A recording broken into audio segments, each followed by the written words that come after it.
Olá, tudo bem? Começando mais uma edição do nosso debate, dessa vez especial, o nosso debate entrevista, e o nosso convidado, a quem a gente agradece demais por estar com a gente, é o Marco Aurélio Cunha. Vamos falar muito com o novo, né, recém-possado aí, diretor executivo aí da SAF do Figueirense, esse grande desafio aí pela frente para 2024, Dr. Marco Aurélio já com uma grande história no futebol brasileiro e agora com esse desafio impressionante aí de reerguer o Figueirense. Ao meu lado, para entrevistar o Marco Aurélio, um pouco mais de tempo, né, diferente daquela situação de factual do dia a dia, o Elison Silva. Tudo bom, Elison?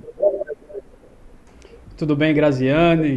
Tudo em ordem? Marco Aurélio, desejar um feliz fim de ano para todo mundo, né? Estamos aqui para bater um papo, ele que tem uma trajetória no futebol em diversos setores, né? Foi médico, já atuou na política, foi dirigente da CBF, de São Paulo, de vários outros clubes e certamente vai enriquecer a gente com grandes histórias por aqui. Sem dúvida nenhuma, sem dúvida nenhuma. E a minha primeira pergunta para o Dr. Marco Aurélio, já agradecendo mais uma vez, né, a gentileza de estar com a gente, de tirar uma horinha aí do tempo dele, desse trabalho novo aí no Figueirense. Ele retorna, né, ao Figueirense. Como é que está sendo esse desafio, Dr. Marco? E como é que chegou o convite para você? Teve alguma dúvida para aceitar ou foi de imediato? Grande abraço, obrigado por estar conosco aqui no nosso futebol, especialmente no nosso debate e entrevista. Grande abraço a todos, né? Realmente a gente vive de desafios, né? O futebol nos chama, essa é a grande verdade, né? Quem gosta de futebol faz isso de uma forma apaixonada, né? Tem esses desafios constantes e quando aparece uma situação dessa, com o Figueirense tentando se reorganizar, o convite foi feito através de um amigo que é o responsável pela SAF, pelo investidor aqui, né, a Clave, um fundo chamado Clave, e ele é o gestor desse segmento dos novos negócios, e o Médicis, então, ele fez o convite, não foi fácil aceitar, por conta de você estar em São Paulo, eu sou médico, ainda ontem mesmo estive no meu consultório atendendo, terminando o ano lá no consultório, é uma coisa que eu gosto muito de fazer também, e tem a família, enfim, tudo aquilo que nos serve em São Paulo há tantos anos, e eu sempre consegui equilibrar o meu trabalho, mesmo fora da cidade, com o trabalho de médico em São Paulo e, claro, das relações familiares. Mas o incentivo que eu recebi da família foi grande, todos adoram Florianópolis, uma cidade que nós, sempre que pudermos, viemos passar férias, fim de ano, é um lugar muito acolhedor, as pessoas são fantásticas, vivi os dois lados, né, dos times da cidade, felizmente tivemos resultados bons nos dois, fui campeão também da mesma forma nos dois clubes, e agora voltando ao Figueirense, deixei uma história aqui que precisa ser continuada para devolver o Figueirense aos seus bons tempos, vamos chamar assim, porque muitas vezes as crises vêm no futebol, grandes clubes passam por crises, e de repente alguém vem e consegue transformar isso em resultados novos. E é isso que eu pretendo fazer junto com todo mundo que trabalha aqui, não sou sozinho, tem muita gente boa que vai ajudar e a gente espera ter bons resultados. Não são imediatos, mas certamente virão. Perfeito. Eu vou deixar o Ellison também totalmente à vontade. A gente fica batendo essa bola aí para ser bem bacana aí com o Dr. Marco Aurélio. Fica à vontade, Ellison, por favor. Tudo bem, Marco? Prazer, Elison. Prazer falar com você. Eu queria saber, você já passou pelo Figueirense, foi campeão estadual em 99, vai voltando agora quase 25 anos depois para um clube. E eu queria saber dessa sua chegada, assim, qual a sua primeira impressão com relação à estrutura, né? Você se afastou do Conselho de São Paulo por 2 anos, então em tese você fica 2 anos por aí. E sua missão vai ser trabalhar só com a formação do elenco ou ajudar com toda a sua experiência no futebol a essa SAF que está sendo implantada, inclusive melhorar a estrutura do Figueirense para o trabalho na sua sequência? Olha, eu não sei nem quantos CTs que eu já ajudei a fazer, né? O do São Paulo lá atrás foi o primeiro CT do futebol brasileiro, os times não tinham centro de treinamento, nós criamos centro de treinamento lá. Depois o primeiro departamento médico integrado, a fisiologia do exercício, nós levamos a fisiologia ao futebol.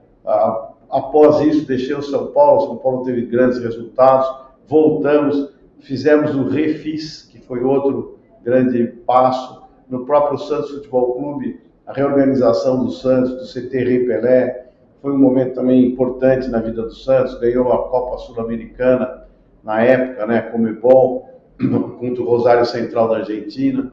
Então tivemos resultados bons e construindo as equipes, né, sempre melhorando a infraestrutura, dando condições melhores para os profissionais de trabalho, porque é um jogo de futebol. E eu falo sempre, eu não tenho certeza de nada do que vai acontecer. A única coisa que eu sei é que se você trabalhar bastante, você for aprimorando os métodos, você for melhorando as condições que se oferece a jogadores e profissionais da área do futebol, da saúde, da medicina, do campo técnico, você uma hora ganha.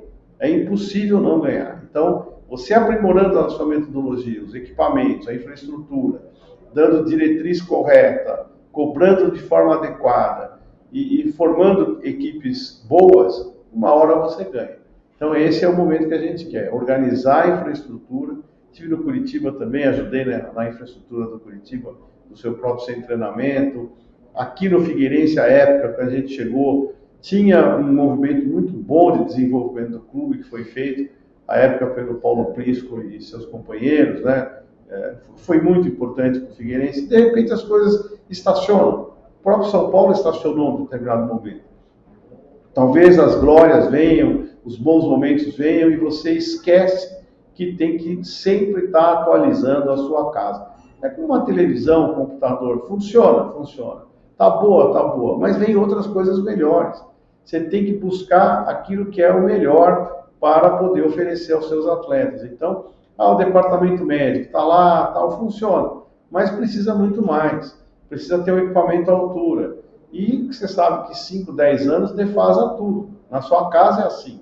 Daqui a pouco você vê, tem que pintar, tem que mudar, a fechadura quebrou, a televisão está velha, o ar-condicionado tem que refazer, fazer a revisão.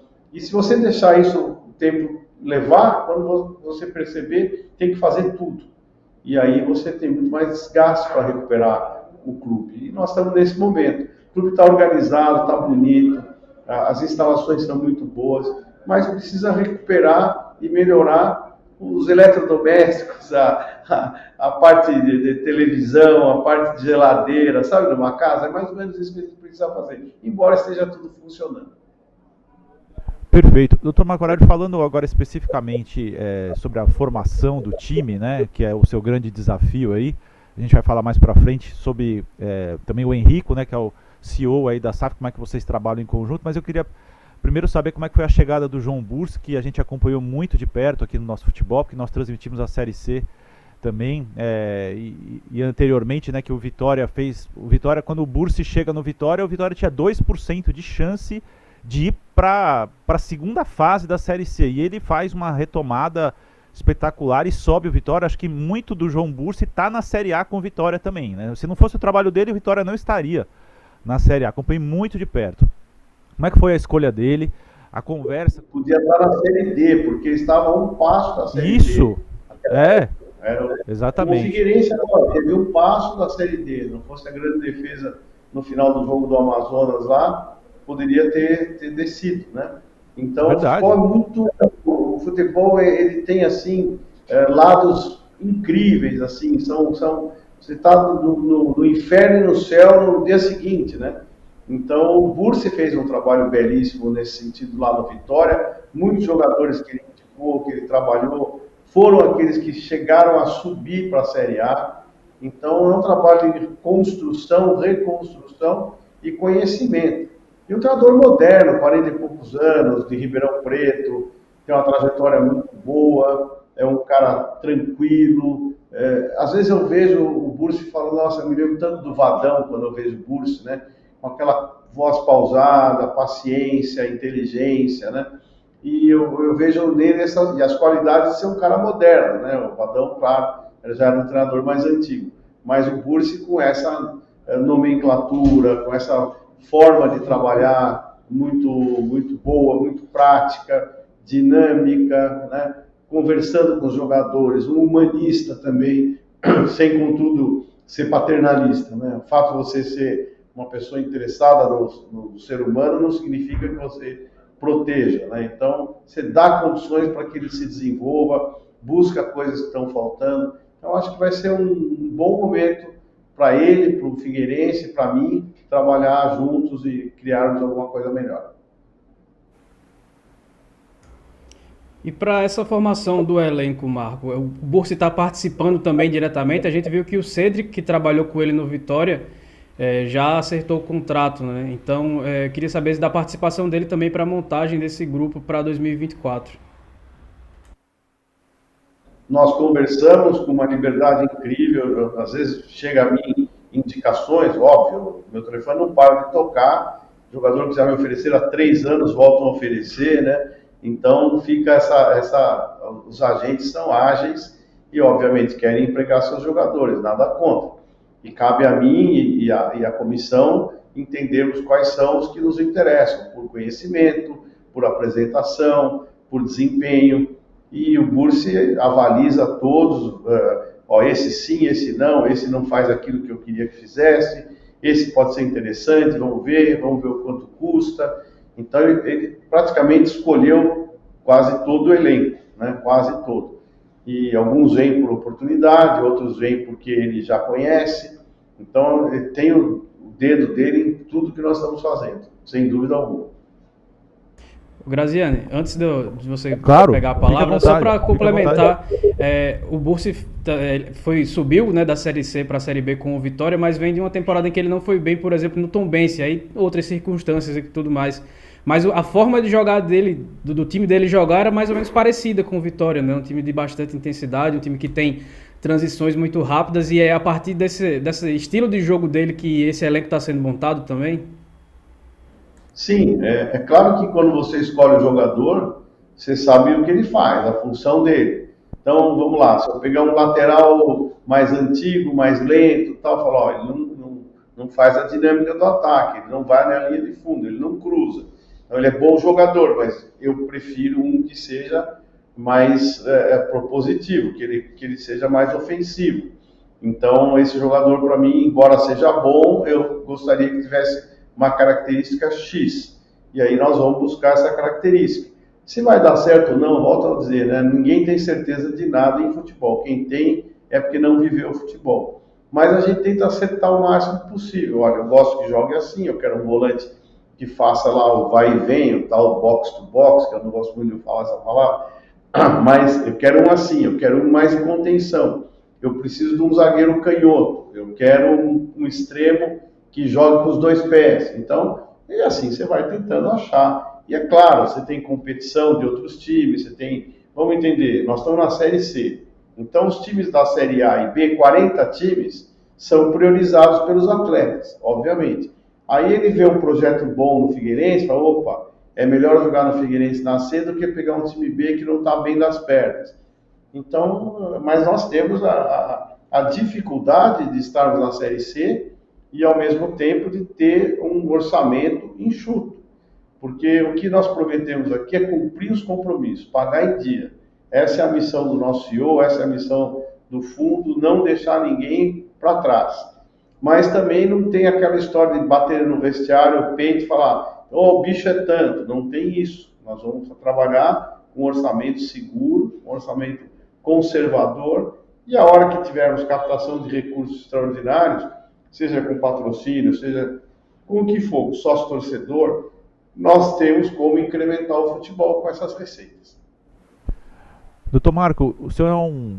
Estou te chamando de senhor, mas temos quase a mesma idade. O senhor é muito bem conservado, viu? O senhor é muito bem conservado, muito bem. Futebol faz todo mundo ser você, por favor. Tá bom. Vamos de você, então. Eu vi uma entrevista sua, não sei exatamente se foi na apresentação, ou então um pouco depois, né? Você acaba sendo um porta-voz também, né, do Figueirense, como executivo de futebol. Da montagem do elenco como um time veloz, um time para a Série C, né? Para a Série C. Até um colega fez uma pergunta para você, o Figueirense está no buraco da Série C, e eu achei engraçado não, curioso, né? E concordo contigo quando você fala, olha, tem lugares piores do que a Série C precisa ser respeitada, quem está na Série D quer voltar para a Série C, e eu achei muito interessante essa colocação. É claro que não é o lugar que o Figueirense quer estar, mas é o lugar que ele está. E se você não reconhecer o lugar que você está, você não vai sair dele, né? Pelo menos é o que eu penso. Time veloz, rápido, com um pouquinho de imposição física. O João Bursi também concorda contigo nessa montagem de característica específica para a competição, que a gente transmitiu a competição inteira aqui, e eu comentei toda a rodada praticamente, e vi times e condição técnica de treinadores superiores a muitas equipes da Série B. E a Série C esse ano está muito forte, está muito forte. Então como é que é a composição geral da equipe, da construção desse elenco de característica física, de rapidez, jogadores velozes, como é que está isso? Você ter jogadores que fazem confronto físico bem feito, né, sem ser brutamontes, né, mas jogadores que tenham bom 1 contra 1, que tenham imposição na disputa da bola, que tenham velocidade na saída da bola, transição rápida e atacantes velozes, né? Falta, talvez, que a gente ainda tem dificuldade de encontrar, é um finalizador. É um camisa 9, um artilheiro, e nós estamos buscando, tentando ver se conseguimos. Também, senão, vai ter um atacante que volte, que faça aquele falso 9, mas o ideal é que a gente tenha um 9.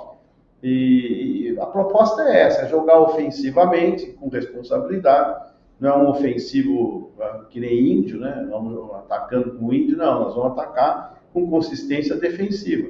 Mas seguramente propondo o jogo, querendo fazer gol, pisando na área. Eu falava muito isso algum tempo atrás.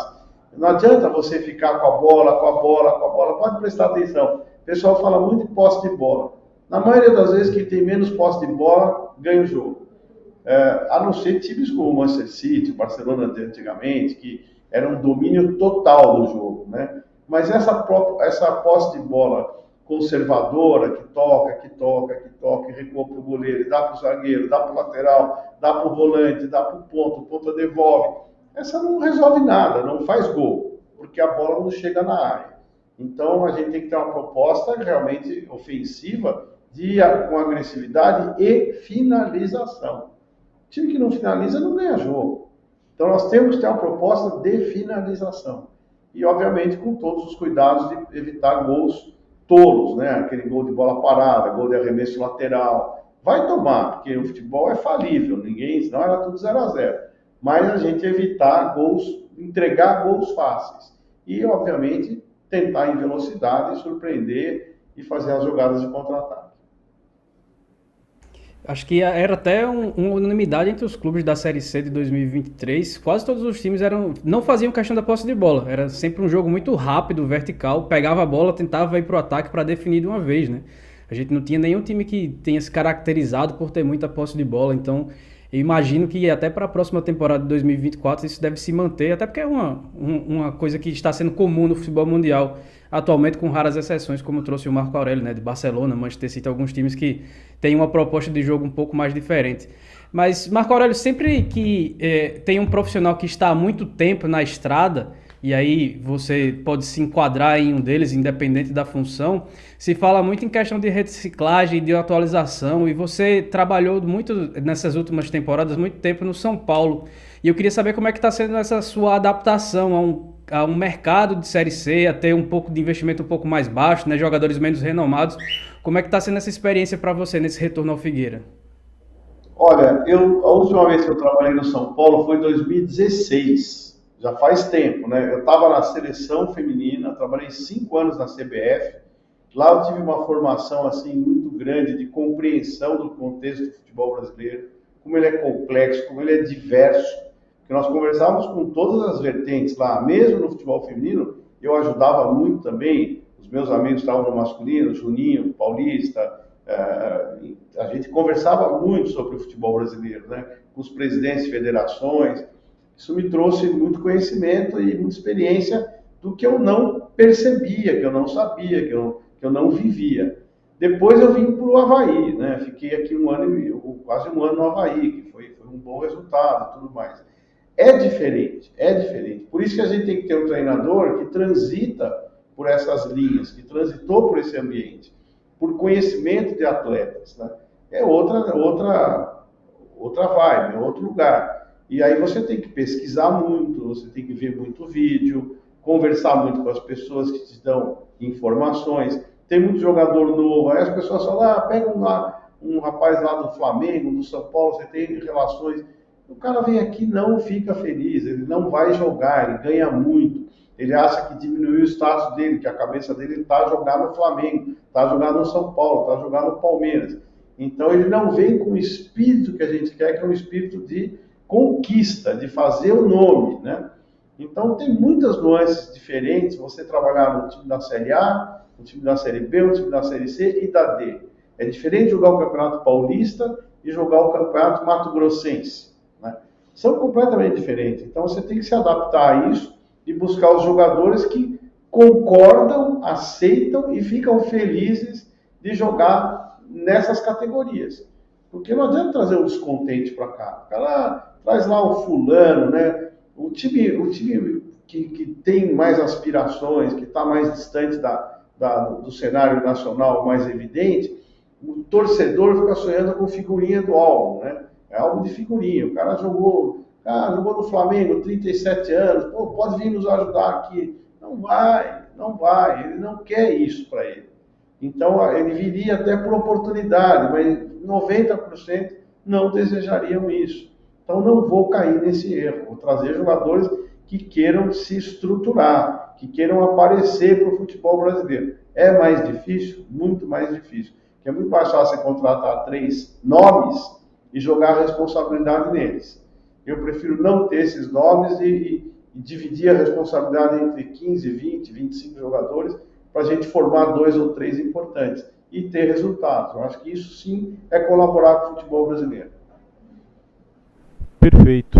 Meu caro Marco Aurélio, eu estava entrevistando o vice-presidente do Ferroviário, que vai ser rival, né, do Figueirense da Série C, e ele me disse claramente, né, que a folha de pagamento do Ferroviário, o ano passado, na Série D, era de R$220 mil. Quer dizer, a folha inteira de um time da Série D do Ferrão era R$220 mil. O que tem jogador da Série B, né, que ganha quase a folha inteira do Ferroviário. Que agora eles vão aumentar para R$380 mil.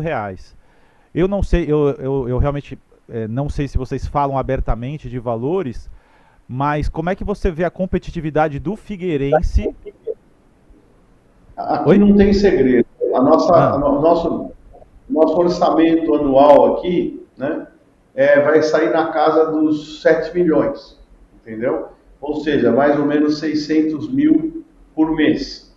Há como aumentar isso? Há receitas alternativas. O sócio torcedor, bilheteria, coisas que nós vamos, com o engrandecimento do time no sentido de infraestrutura, a gente pode talvez aumentar um pouco aquilo do futebol, né? Não falamos em negociações de jogadores, não nos interessa negociar jogadores, não é a vertente do fundo ganhar dinheiro com o jogador, é fortalecer a marca da equipe, é você ter um Figueirense forte, devolver o Figueirense no cenário nacional e reestruturar a marca. É mais importante do que ganhar dinheiro com um jogador qualquer. Lógico, isso acontece naturalmente, não porque a gente tenha esse objetivo.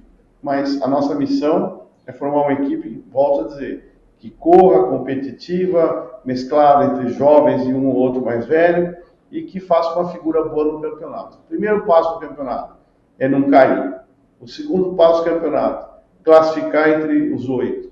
Terceiro passo do campeonato, subir. Então a gente tem que saber exatamente cada etapa que nós temos que cumprir. Não adianta sonhar com acesso e ficar nas últimas rodadas ali pensando em não cair. Nós temos que jogar para formar um número de pontos que nos dê tranquilidade e eventualmente até classificação para a fase final. Eu até vou emendar, vou roubar a palavra do Elisson, né, que a gente faz esse bate-bola, mas vou roubar a palavra do Elisson. O doutor Marco Aurélio, eu acho que ele não está vendo a gente, mas perdeu um grande momento que foi o passarinho do Elisson pousando na cabeça dele. Como é o nome do teu passarinho, Elisson? Como é o nome do teu passarinho? Tem dois. Tem Januário e tem Dona Marisa. Quem foi Dona Marisa, que ela é mais apegada, chega mais próximo aqui. Qual é a raça do passarinho? São calopsitas. A calopsita entrou no meio da pergunta dele. Foi um momento marcante da televisão mundial. Mas é isso aí, vamos continuar. Eu não posso falar nada, porque eu tenho agapones e tenho um lores. E eles vivem comigo também. Infelizmente, até um agapones meu morreu depois de 18 anos. Viveu muito. E ele ficava sempre no meu ombro também. Então, eu tenho paixão por pássaros, por animais. Então, muito legal que você gosta das suas calopsitas. Pois é, e o Ellison tá lá tá em João Pessoa, né? Maravilhosa João Pessoa. E eu tô aqui em Fortaleza. O nosso futebol é um canal totalmente nacional, tem profissionais de todos os lugares. Doutor Marco, eu acompanho o São Paulo, né? E a sua carreira há muitos anos. É, você é muito calmo, né? Pelo menos aparentemente, assim, nas entrevistas, tal. E o torcedor do Figueirense está extremamente ansioso, aliviado porque não caiu para a Série D, porque quase caiu para a Série D, se salvou no final. Como é que é o teu trabalho de tentar? Porque eu imagino que você circulando nas ruas, o pessoal vai falar contigo, também internamente, jogadores, aquela coisa toda. Como é que é esse paradoxo, né, dessa urgência do Figueirense e ao mesmo tempo você ser tão calmo e tentar explicar para as pessoas que o trabalho é a médio e longo prazo? É óbvio que pode ser que suba o ano que vem e tem tudo, acho que pela folha de pagamento que você falou, o Figueirense já vai estar na Série C como uma das principais, pelo que a gente conhece aí. Claro que ter dinheiro não quer dizer necessariamente obrigação, né, de conseguir as coisas, o futebol não é assim. Porém, como é que é esse seu jeito calmo, tranquilo de gerir, da gestão das pessoas, com essa urgência do Figueirense de voltar para a Série B? Ó, eu sou médico, né? E atuo na medicina. Não adianta você querer dar alta para o paciente antes dele estar bom. O paciente você tem que explicar para a família, olha, está na UTI, vai ficar mais 3 dias, 4 dias, não tem pressa para ele sair da UTI para o quarto. Então é um processo. E você atropelando o processo, o paciente que tirou o gesso vai pisar imediatamente? Não. Vai usar a muleta, vai pisar devagar, vai fazer a fisioterapia. Tudo é um processo. Então não adianta eu querer, por ansiedade, né, que o torcedor tem, eu respeito, querer precipitar ações, né? Daí, oba-oba, agora trazer a camisa 10 que vai fazer tudo aqui. Não tem isso, é mentira. Então eu não vou mentir para o torcedor, eu vou pedir a colaboração dele. Lógico, nós vamos ser cobrados, vamos ter que ter exigências, vou cobrar muitos atletas também, mas tudo dentro de uma racionalidade para que depois o resultado venha. Porque precipitação, por exemplo, pega os times aí ricos do Sudeste, né? Trocaram 4, 5 técnicos. Onde vai parar isso? Quantas multas o Flamengo teve? E o Flamengo é uma excelência de gestão, entre aspas, tem o melhor orçamento do Brasil. Está certo isso? Não está certo. Alguma coisa não se programou, né? Ou sonhou com o seu próprio poder. E mesmo com muito poder e muito dinheiro, as coisas não dão certo. Então, você tem que, às vezes, respirar, falar, olha, perdeu ali, perdeu a partida. Bom, o Bursi não presta. Presta, calma, ele está ajustando, vai trabalhar para melhorar. E é um exercício de paciência, tolerância e habilidades, eu diria. E até para falar sobre esse processo, né, de melhora gradativa, a gente está falando muito de acesso do Figueirense retornar à Série B do Campeonato Brasileiro, mas, por exemplo, a questão financeira do Figueirense poderia ser melhor caso ele fosse disputar a Copa do Brasil em 2024, questão que ele não vai, e competição que ele não vai jogar. Então, acho que também tem que haver uma prioridade antes de começar a Série C para que tenha um bom desempenho, quem sabe voltar a ser campeão catarinense, correto? Eu acho que é cedo para falar em ser campeão catarinense. Pode acontecer? Pode. Uma competição equilibrada, que talvez tenha aí o Criciúma, que está no momento... Eu falo que o futebol é muito ciclo, né? Fase boa. Até outro dia o Criciúma estava na Série B do catarinense. Até outro dia. Subiu, foi campeão estadual, subiu da C para B ou da B e já está na Série A. É um processo. Ele conseguiu superar os seus problemas, conseguiu se organizar e chegar ao resultado merecido. Assim é o futebol, você tem que ter esses processos bem feitos, né? Não é o dinheiro, volto a dizer, mas é a organização, é a paciência, a tolerância. E ajustando o time, a gente vai ter limites, tem jogador que prefere ir para outro lugar do que jogar no Figueirense. Eu saio perdendo nessa linha de escolha. Mas a hora que a gente é organizado, como foi há 24 anos atrás, as pessoas falam, o Marco está lá, então eu vou porque eu sei que a coisa é séria, eu sei que eu vou receber, eu sei que eu vou ser bem orientado. Isso é um ganho de capital também. Então, a gente pretende fazer isso novamente, como eu fiz em outros lugares. e deu muito certo. As pessoas confiam, a gente tem uma transparência e honestidade que eu acho que é o que deve ser em todo dirigente, e as pessoas começam a acreditar no projeto. Acreditar é como fé. A gente, quando tem fé, a gente não sabe se é verdade, se não é verdade, se vem, se não vem, mas a fé ajuda muito. E você ter fé nas pessoas que estão com você traz resultado.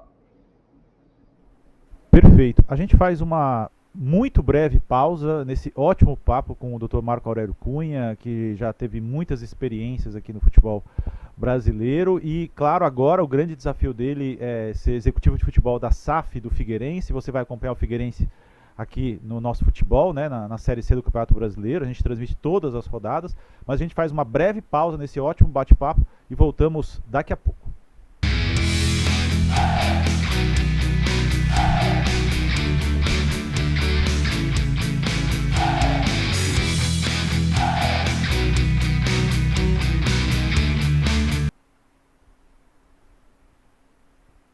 Voltamos aqui com a entrevista especial com o Dr. Marco Aurélio Cunha, né, neste momento com um grande desafio aí de ser o executivo de futebol da SAF do Figueirense. Já batemos um ótimo papo na primeira meia hora do programa. Voltamos aqui com o nosso debate e entrevista. Dr. Marco, eu queria saber se teve algum ruído, alguma coisa ruim de você se licenciar do São Paulo, ou as pessoas lá acham totalmente natural aí a sua pedido de licença, que é natural, né, porque vai trabalhar em outro clube, já aconteceu outras vezes, mas há alguma rusga, alguma coisa, ou não é um problema da tua vida se licenciar para dirigir outro time?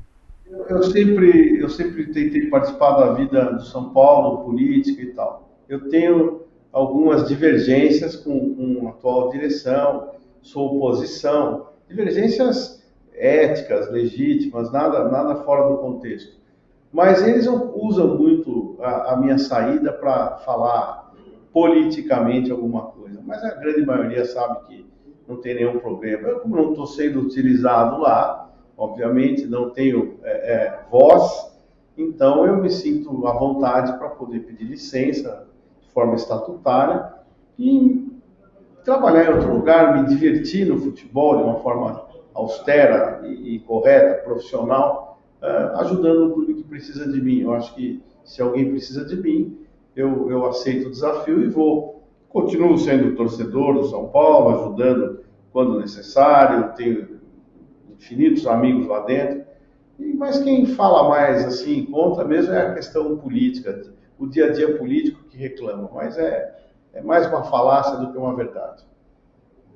Perfeito, deixa eu aproveitar e pegar a palavra do Ellison de novo, para aproveitar, já que é uma experiência rara a gente poder conversar com o Dr. Marco, como é que foi essa transição? Me lembro de você como médico de São Paulo, enfim, como é que foi essa... Claro que a gente, nem sei se o Dr. Marco quer escrever um livro, ou já escreveu, mas poderia escrever uma bíblia do futebol, né? Já passou por muita coisa.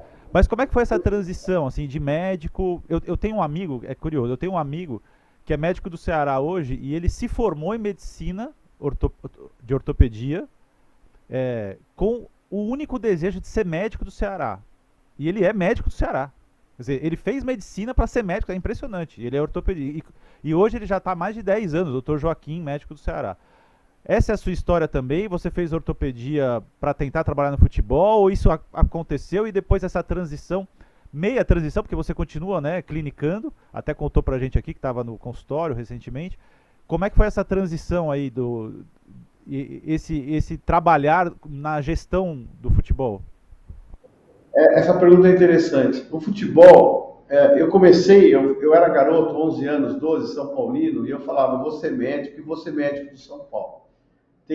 Fui agora, há poucos dias, comer uma pizza com colegas meus do Colégio Dante Alighieri, que eu estudei, que são testemunhas vivas disso. Eles ouviam eu falar isso e eles se manifestam assim, né?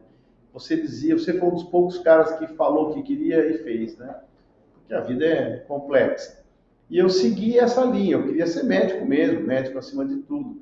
E aí as coincidências foram impressionantes. Eu entrei numa faculdade de medicina, que um dos professores era o José Douglas da Lora, que foi diretor de futebol mais de 6 anos do São Paulo naquela época. Depois se tornou presidente, foi vice-presidente e presidente do São Paulo, mandato 82, 84, se eu não estou errado, sucedendo o presidente Galvão. E aí com ele praticamente foi me formando mentalmente para eu assumir essas posições, para entender o futebol, como se comportar. O grande problema do futebol é que você é fã. E como fã, você se comporta mal. Você se comporta como fã. E o presidente da Lora, na época diretor, me ensinou que o fã ficava fora do vestiário. E dentro do vestiário ficava o profissional, o amigo, a pessoa que ia resolver os problemas e tal. E ele foi me ensinando muito isso. Aí eu estava no 5º ano da faculdade, 6º ano, fui fazer internato. Quem era o chefe lá? Dr. José Carlos Ritt Azevedo, saudoso amigo e companheiro. Ele pegou e me levou para o São Paulo. E aí eu comecei a atuar lá, meio estagiário, 77, 78. E em 79, o Minelli estava no São Paulo e foi para a Arábia Saudita. E levou o médico da base, porque o Dr. Ritt não queria ir, tinha as filhas pequenas. Aí o presidente da Lora, na época já não era mais presidente, acho que era, me convidou, era diretor, me convidou para ser o médico da base em 79. Foi o meu primeiro emprego. E aí a carreira veio. E no final eu fui fazer ortopedia para ser médico do time de futebol, para ser médico do esporte, fiz medicina esportiva, fiz ortopedia. E o Ritt exigia que eu fosse ortopedista. Por incrível que pareça, e por uma tristeza muito grande, ele ficou doente, teve um tumor cerebral, faleceu. Assim que eu terminei a minha graduação em ortopedia. E aí eu herdei o lugar dele, imerecidamente, mas os jogadores pediram para eu ficar no lugar dele, eu fiquei e fiz a minha carreira no São Paulo. A passagem para dirigente foi que o futebol era muito amador ainda em certas coisas. Era treino de manhã, folga à tarde, coletivo, individual, não tinha ciência no futebol. E eu já pensava muito em fazer a ciência do futebol, a fisiologia do exercício, tudo aquilo que eu já até falei antes. E eu incrementei todas essas coisas novas que eu aprendi no meu tempo, né? E apliquei no São Paulo e deu muito certo. E aí você começa a ver que o dirigente não tinha tempo, ele passava de tarde, passava de noite, não vivia o ambiente, ele não era profissional. E aí eu conversava muito com eles, olha, precisa fazer isso, precisa fazer aquilo. Praticamente eu me formei nas dificuldades que o futebol apresentava. E um dia um paciente meu, Joel Malucelli, que é uma pessoa importantíssima no Paraná, dono do Banco do Paraná, um empresário muito bem sucedido, era meu paciente e falou, o dia que eu for presidente do Curitiba, eu vou te levar para ser meu diretor de futebol, você sabe mais do que os outros. E isso aconteceu, eu estava como médico no Japão, fui convidado para ser médico lá, orientar os médicos japoneses no futebol, que eles não tinham vivência. Fiquei no Rei Sol 1 ano, com Careca, Zé Sérgio, que era o treinador, e 1 ano no Verde Kawasaki, com o Nelsinho Batista e depois o Leão. E aí eles me convidaram para assumir o Curitiba em 96, e eu vim assumir o Curitiba, foi a primeira experiência. Aí em 97, 98 eu fui para o Santos, 99, 2000 aqui no Figueirense, depois eu fui para o Avaí, depois voltei para o São Paulo em 2002. Aí fiquei um tempão no São Paulo, a gente ganhou muita coisa, e depois eu fui para a seleção. Um micro resumo, mas que olha, é uma belíssima história de coincidências e de muito estudo, né, de muito trabalho sério também. É isso aí, Elisson. Você agora fica com a palavra, porque eu já roubei 2 vezes a tua palavra, meu caro Elisson. Como bom volante, né? Teve muito direcionamento divino na minha vida. Eu sou muito grato a Deus, porque nada aconteceu planejado. Aliás, eu nunca planejei nada na minha vida. Nada. Nunca cavei um lugar, nunca liguei para alguém para me chamar. Nunca. As coisas acontecem porque tem que acontecer. E eu acho que tem uma linha assim que você, se quiser, acompanha, escolhe. E eu escolhi cada passo que eu dei, até ser vereador, por exemplo. E foi muito bom na minha vida. Depois deixei, eu falei, já aprendi, fiquei 6 anos. CBF me convidou, fui para a CBF ser gestor do futebol feminino, que graças a Deus também subiu muito de nível. E as coisas vão acontecendo. Aí saí, do jeito que eu entrei, eu saí. E aí as coisas vão acontecendo. Eu não fico atrás de nada. Você nunca vai me ver ligar para um dirigente e falar, ó, tô aí no mercado. Nunca, nunca.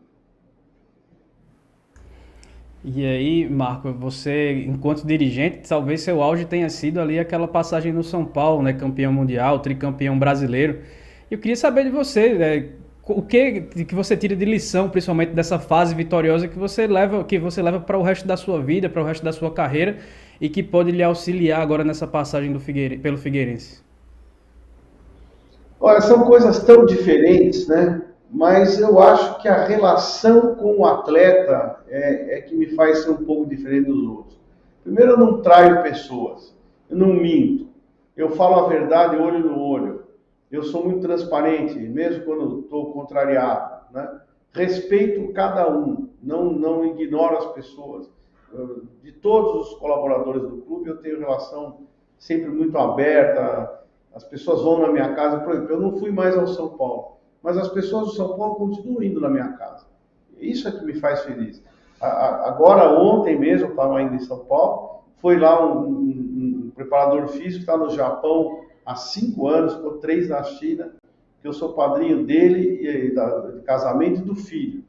Está numa carreira maravilhosa, está super bem, mudou de clube agora. Então as pessoas vão lá em casa, vão lá, e a gente conversa muito. Eu acho que isso que me enriquece. Eu tenho uma relação de amigos, de pessoas que me querem bem, que me trazem, além do afeto, informações. E são essas informações que eu procuro cultivar e passar para aqueles que estão comigo. Orientações, modernidade, o que estão fazendo. Por exemplo, o Fábio Mascheraidian, que foi preparador da seleção e hoje está no Flamengo. Sou padrinho da filha dele. Ele esteve na minha casa também a semana passada. E lá a gente aprende, conversa, desenvolve estudos. E assim você vai aprendendo. Ninguém é dono da verdade, né? Eu estou sempre me renovando, acompanhando essas pessoas que eu ajudei um dia na vida e que hoje me ajudam. Perfeito. Meu caro Marco, voltando um pouquinho ao Figueirense, a gente já ainda tem mais um pouquinho de bate-papo, que esse bate-papo sem dúvida renderia muitas e muitas horas, mas só voltar para o assunto Figueirense, como é que é a divisão? O Henrico é o CEO da SAF. Vocês trabalham em conjunto, ele é só a parte administrativa, né? E você já falou, olha, a gente vai garantir, até vi entrevista recente, né, do Genilson, o zagueiro que foi contratado, ele falou, olha, aceitei aqui porque a promessa e a seriedade é pagar os salários em dia. O Figueirense andou atrasando o salário, né? Viveu um momento conturbado recente. Como é que é essa divisão entre executivo de futebol, que é o teu caso, com o Henrico, que é o CEO, e essa parte financeira você também se preocupa com ela? Como é que fica o teu trabalho, ou você está 100% no futebol, só realmente na parte de montagem do time?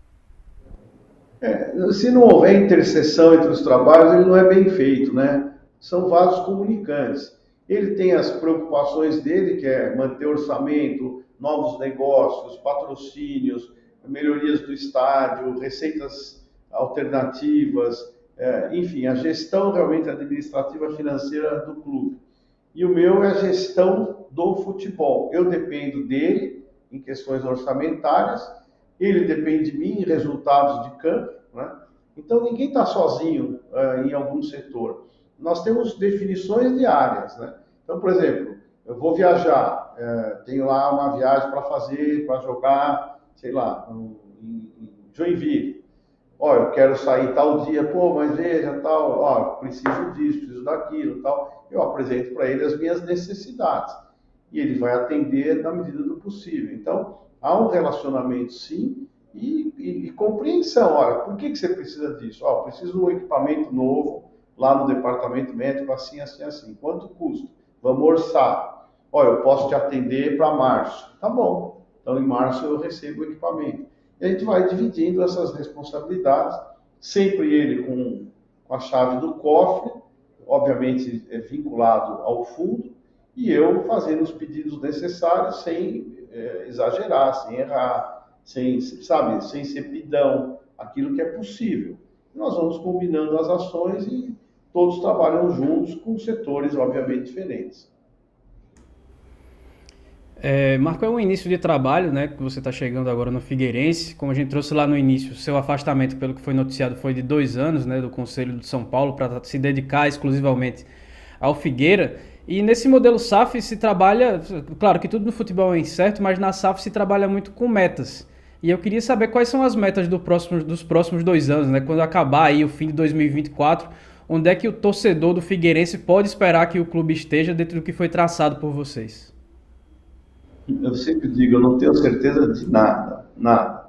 Eu só tenho certeza que se trabalhar direito, as metas são atingidas, quanto antes possível, né?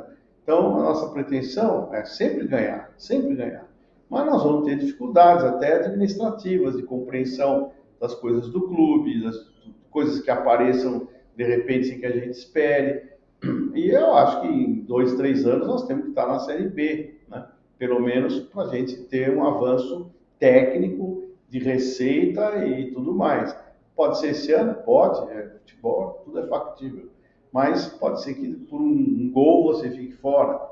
Aí vai para a segunda tentativa, com mais aprimoramento, com mais conhecimento estratégico dentro do próprio clube, um orçamento às vezes um pouco melhor. Então nós vamos fazer isso. Agora, não, essa coisa de data, eu já falei, vai acontecer.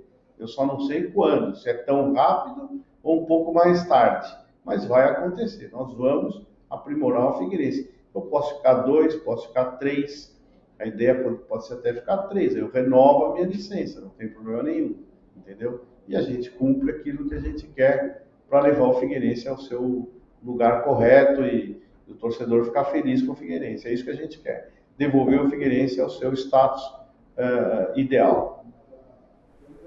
Perfeito. E lembrando que o Dr. Marco adiantou aqui para a gente, né, de forma transparente, que a folha de pagamento do Figueirense para o ano, né, deve ser por volta aí de R$ 600 mil, obedecendo a um orçamento de 7 milhões anual, né, para 2024, com o capital aí já do investidor, né? E a gente deseja muito sucesso aí ao Figueirense. Doutor Marco, em relação ao goleiro Wilson, eu não sei exatamente quando é que está prevista a recuperação dele. Ele teve uma contusão no ombro, até uma contusão que, igual o tenista ele sempre tem uma contusão ali no quadril, tal, e o goleiro sempre tem uma contusão no ombro, né? Quando tem, tal, enfim. Eu não sei exatamente, se eu puder até esclarecer para a gente quando é que é a recuperação dele. Já foi conversado sobre a continuidade dele no clube? Como é que isso está resolvido ou ainda está esperando aí a recuperação? Ele teve a gentileza de vir na nossa apresentação, ele e o Fernandes. Conversei com ele, até ele me mandou uma mensagem. Essa semana nós vamos conversar novamente.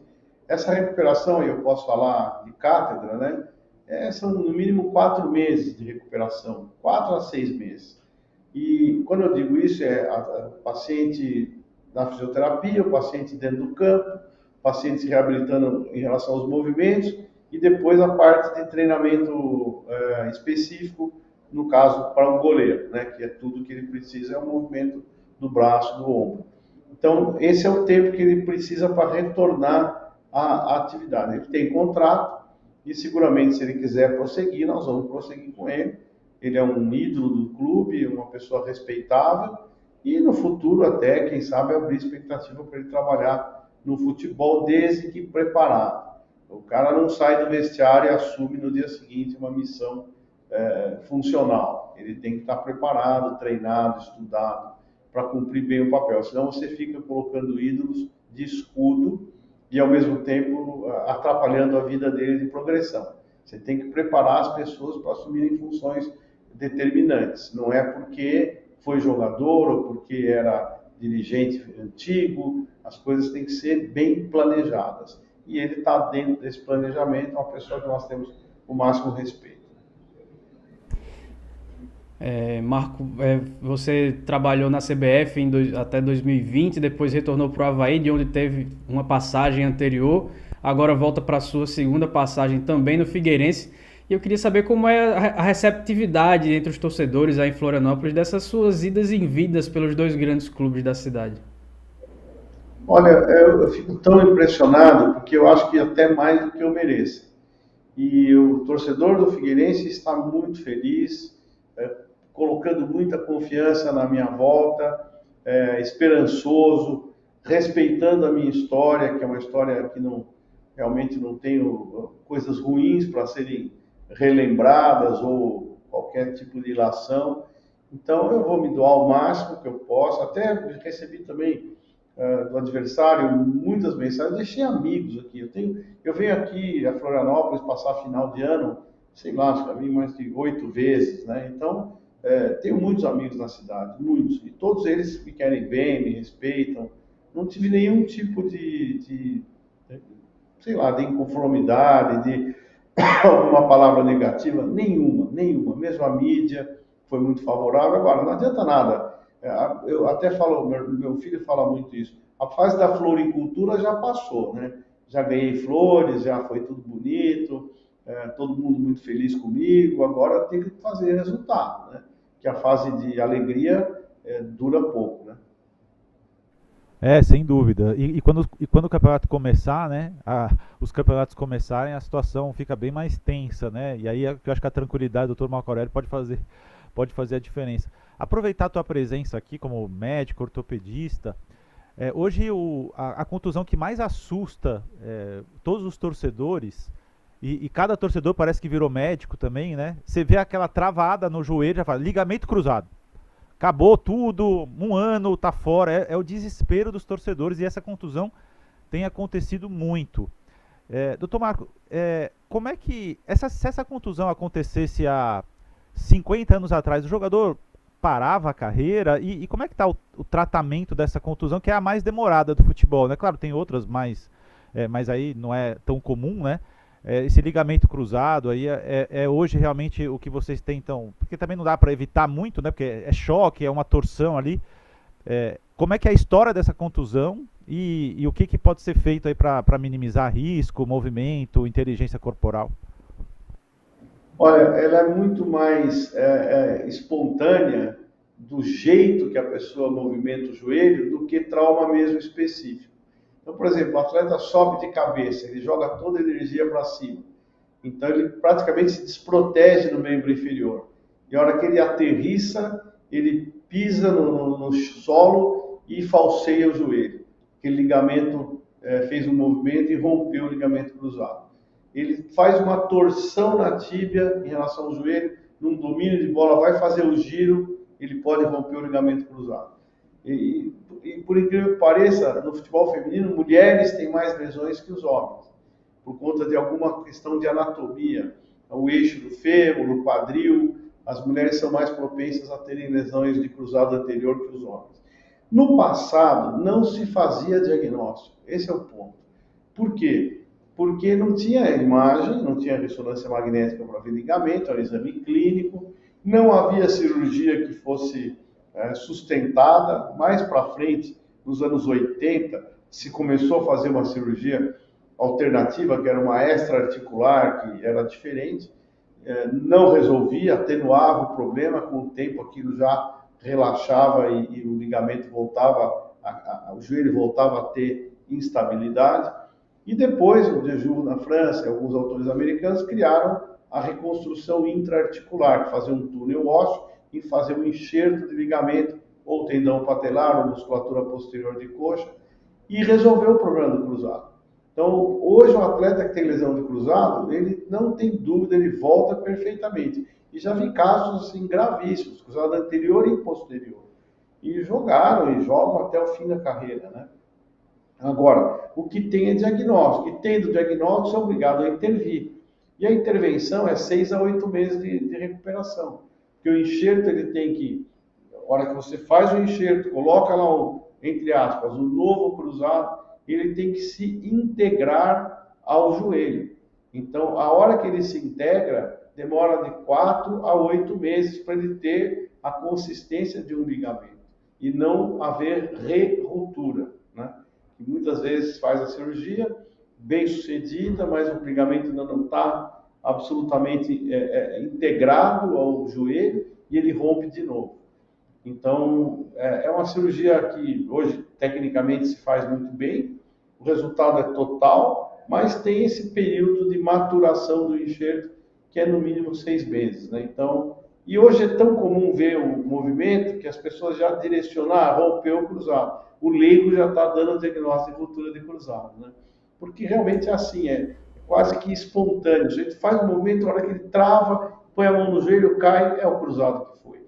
E também tem as lesões de menisco associadas ao cruzado. Às vezes, no movimento, rompe o cruzado e também o menisco medial, o menisco lateral. E hoje a gente faz sutura de menisco. Quer dizer, você consegue suturar o menisco. Então, realmente, a medicina evoluiu muito. Só que o fato dela evoluir muito, ela se tornou extremamente técnica e cuidadosa. E por isso você faz uma recuperação desse nível e precisa de um prazo grande para ficar pleno e não ter mais problemas. E preservar a carreira do sujeito para até 40, se ele quiser.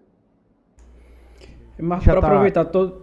Não, deixa eu só aproveitar, Ellison, para você já vai fazer então a nossa última pergunta aqui para o Dr. Marco, que a gente já passou aqui do tempo. Então, Ellison, fica à vontade aí para encerrar aí a nossa... Você faz, o Dr. Marco responde e eu encerro aqui. Fica à vontade, Ellison, por favor. Beleza, Graziano. É para aproveitar todas as áreas em que ele transitou dentro do futebol. Você estava dentro da estrutura da CBF quando a Pia foi escolhida, né, super vencedora, treinadora para comandar a seleção feminina. E apesar de ter sido importante na estruturação ali do ambiente de trabalho, a gente viu a estrutura oferecida na Copa do Mundo para a seleção feminina que nunca antes tinha sido ofertada, e de ter descoberto algumas atletas importantes, né, para essa renovação dessa fase pós-Marta, mas com ela ainda, né, mas já em estágio final de carreira. E eu queria saber de você, por que os resultados não foram os esperados? Claro que existe essa questão do processo aí de transformação, de transição, e como você vê também essa nova mudança, né, que é a saída da Pia para a chegada do Arthur Elias para comandar a seleção brasileira feminina. Eu falaria 2 horas sobre isso, né? Não dá tempo para explicar. Mas foi assim, a vinda da Pia foi excelente, ela é uma mulher extraordinária, que tem um conhecimento de futebol feminino brutal. O que aconteceu foi que sempre houve, quando eu estava lá, inclusive, um grito do público feminino, das pessoas que militam no futebol feminino, que deveria ser coordenado e dirigido por mulheres. Eu não tenho nada contra isso, eu acho que deve ser assim mesmo. Porém, havia muita pressa nessa mudança. E eu dizia, calma, nós temos que ainda organizar isso para a gente obter resultados. O Vadão teve um resultado excepcional. Fomos eliminados pela França, na prorrogação, que é uma das maiores seleções do mundo, né? E por azar também, porque nós perdemos um gol ali, a menina tirou a bola em cima da linha, um pouco antes a gente tomou o gol na prorrogação. Então, coisas do futebol. E também por perder um pênalti na fase de classificação, ficamos com a França na decisão. Poderíamos ter pego a China, que certamente passaríamos. Mas foi duramente criticado o Vadão, duramente criticado, nada prestava. Havia uma ambição muito grande de dominar a seleção feminina por um grupo de pessoas que a mídia que ficava ali o tempo todo. Dessa vez, tudo foi feito como ela sempre desejava. Uma treinadora mulher, uma auxiliar mulher, e mostrava-se muito assim a foto do nosso tempo, com muito menos gente, e a foto atual, com um monte de gente na comissão técnica, eu não sei quantas mulheres na comissão técnica, como se isso fosse um fator diferencial de resultado. O que aconteceu? Veio um resultado ruim. Havia ainda uma certa imaturidade de entender o que era uma Copa do Mundo. Eu até discuti um pouquinho, algumas postagens quase infantis. E mais, a mídia, especialmente a televisão que transmitiu, festejando tudo aquilo. Parecia um grupo de pessoas que ia fazer uma festa de formatura em Porto Seguro, vibrando com aquele momento do futebol feminino, de tantas mulheres inseridas e tal. Está tudo certo isso, mas ficaram muito mais focadas naquele momento delas do que numa coisa um detalhe pequenininho. Tem que ganhar jogo, tem que se concentrar para ganhar jogo, tem que fechar a concentração. Não dá para ter tanta mídia alternativa, tanto blog, tanta coisa falando. O jogo é muito sério. E eu sempre fui muito sério. E até isso me prejudicava, porque eu não permitia muita coisa que gostariam que fizesse mais liberdade, mais entrevista, mais isso, mais aquilo. E eu não, aqui é hora de jogar futebol, agora é hora da gente pensar, não podemos abrir tanto. E aí se abriu demais e eu acho que isso custou um pouco da concentração das jogadoras no momento decisivo de jogar futebol. Por isso que eu acho que o resultado foi ruim. Essa é a minha opinião só, tá? Pode ser que eu esteja totalmente errado. Perfeito. Bom, queria agradecer demais ao Helisson pela participação aqui nessa parceria, especialmente a assessoria do Figueirense também, que disponibilizou aí uma sala ótima aí do Figueirense, e o Dr. Marco Aurélio por nos dar, né, uma hora aí do seu tempo. Eu tenho certeza que o papo foi ótimo, poderia render muito mais. Dr. Marco Aurélio, queria só que o senhor deixasse aí, que você, né, perdão, deixasse um recado final aí para a nossa audiência e, claro, para a torcida do Figueirense também, já agradecendo aqui mais uma vez a tua presença. Foi muito legal ter esse bate-papo com mais calma, né? Porque o ano tá chegando no final e aí quando virar, aí é pauleira e é jogo atrás de jogo. Então eu queria que você deixasse o recado final aí, por favor. Bom, primeiro, muito obrigado pelo tempo de vocês também, pela oportunidade, né? Falando em Fortaleza, falando em outros lugares, né, que vocês estão, e agradecer muito o prestígio que me dão. E quero fazer por merecer tudo isso, né? Então, a torcida do Figueirense, que nos cobrem, mas também tem a paciência de ver o início desse processo de reorganização, de fazer um clube forte, de não dever para as pessoas, ter credibilidade, o jogador está feliz aqui, e essa relação humana ser muito forte, que é isso que faz ganhar jogo. É concentração, é foco, é cobrança, é olho no olho, é liberdade assistida, não é aquela liberdade plena. Eu já até falei, estirar a camisa no jogo, porque comemorou o gol, vai ser punido. Camisa não voa, camisa é no corpo do atleta. A comemoração do gol é em conjunto com outros atletas, não é isolada. Então são algumas coisas que eu aprendi que nós vamos aplicar, que dão resultado. E vou exigir que isso seja feito. Então é uma coisa assim austera, mas com leveza, feliz, mas com rigor, para que as coisas caminhem. Então eu tenho certeza que nós vamos passar um momento muito bom aqui. Como eu disse, não tenho certeza de nada, mas a certeza que eu tenho é que se fizer direito, o resultado chega em algum momento. Muito bacana, entrevistamos então o Dr. Marco Aurélio Cunha, o homem, né, do futebol, hoje executivo de futebol da SAF do Figueirense, e você vai ver o Figueirense aqui durante o ano inteiro, principalmente na Série C, rodada após rodada aqui nos canais Nosso Futebol. Obrigado ao Helisson mais uma vez. Então terminamos mais esse nosso debate entrevista, até a próxima.